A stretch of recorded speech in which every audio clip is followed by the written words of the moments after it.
Comment mettre son enfant au lit sans chichi?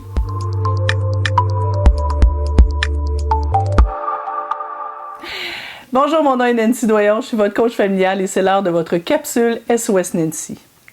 Est-ce que vous avez ça à la maison, un enfant qui, quand c'est l'heure d'aller au lit le soir, ou bien il étire le temps, il rouspète, il veut pas y aller, ou encore, vous l'avez mis au lit, mais il se relève 122 fois, c'est la ronde des questions, j'ai envie de pipi, j'ai soif, je veux un dernier câlin, etc. Et là, tous les soirs, le temps s'étire, c'est long, c'est pénible et on finit par se mettre en colère. J'ai peut-être 3 petits trucs pour vous, hyper simples.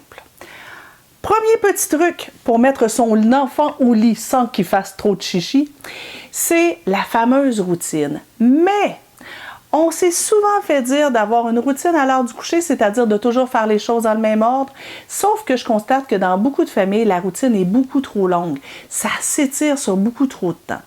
Je vous suggère le bain, le pyjama, ensuite un petit moment calme qui va durer au maximum une dizaine de minutes. Je te lis une histoire, je fais des ou je te fais des flatouilles, pas les deux, et ensuite c'est bonne nuit, dodo, mon cœur. Si ça s'étire trop, on dirait que plus c'est long, plus les enfants cherchent à étirer ce moment-là. Deuxième moyen pour aider les enfants à se mettre au lit sans trop de chichi, c'est la technique des jetons. Si vous avez un enfant qui a tendance à se relever plusieurs fois, on pourrait lui remettre tous les soirs un nombre X de jetons. Et chaque fois qu'il se relève pour poser une question, pour faire pipi ou pour avoir un verre d'eau, il doit nous remettre un jeton.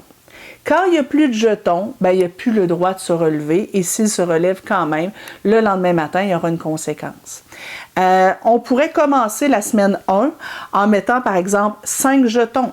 Ça a l'air beaucoup, l'enfant a le droit de se relever 5 fois, mais quand même, si on a un enfant qui se relève déjà 20 fois, 5 c'est déjà mieux que rien. Ensuite, deuxième semaine, on enlève un jeton, on lui en donne 4. Troisième semaine, on lui en donne 3. Et là, à la fin, on va quand même toujours garder à notre enfant un jeton. À tous les soirs, tu as ton jeton au cas où tu aurais besoin de papa et maman. Il est sur ton bureau et tu vas pouvoir t'en servir et tu vas avoir appris à t'en servir pour les grandes occasions. Bien entendu, cette technique-là va être super intéressante, mais pour les enfants de au moins 4-5 ans ou plus, sinon ils ne comprennent absolument rien. Troisième stratégie très simple pour aider les enfants à s'endormir sans chichi et auquel la plupart des parents ne pensent pas, c'est aller coucher au bon moment. Souvent, le soir, le niveau d'activité ou d'agitation va monter et va descendre chez les enfants. Et je constate que dans plusieurs cas, on s'est mis une espèce de règle de il y a 7 ans, je dois le coucher à 7 heures, ou il y a 4 ans. Et là, on a décidé de l'heure à laquelle l'enfant se couchait sans trop voir, peut-être qu'il a joué beaucoup dehors aujourd'hui puis qu'il est plus fatigué. Peut-être que mon enfant a plus ou moins besoin de sommeil. Je vous suggère pendant toute une semaine d'observer votre enfant pour voir à quel moment dans la soirée, si il se lève toujours à la même heure, les signes de fatigue devraient arriver pas mal tout le temps au même moment dans la soirée. Donc, vous l'observez pendant une semaine, vous dites « OK ». Chez mon enfant, c'est quoi les signes de fatigue? Est-ce qu'il se frotte les yeux? Est-ce qu'il a tendance à jouer avec une mèche de cheveux? Est-ce qu'il devient le regard fixe? Est-ce que le dessous de ses yeux vient bleu? Ma fille et moi, quand elle était petite, elle avait une espèce de pic d'agitation où elle devenait très, très, très agitée, fébrile, puis un peu avec des cordes, juste avant que ça baisse. Alors, apprenez que quand vous voyez les signes de sommeil arriver, les signes de fatigue, là, on devrait enclencher la routine très rapidement et s'assurer qu'on met l'enfant au lit dans les 10 minutes suivantes.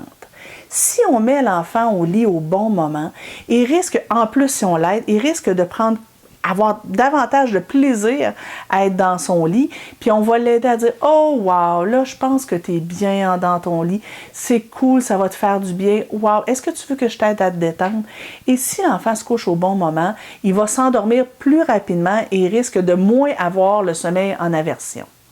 J'ai un petit bonus pour vous, un dernier truc. Attention aux veilleuses. Dans beaucoup de maisons, la veilleuse est beaucoup trop forte et ça ne favorise pas dans le cerveau de l'enfant la production de mélatonine. La mélatonine, c'est l'hormone de l'endormissement, l'hormone de la fatigue. C'est ce qui fait que le soir, quand les lumières sont tamisées, je fais « Oh, j'ai envie d'aller dormir ».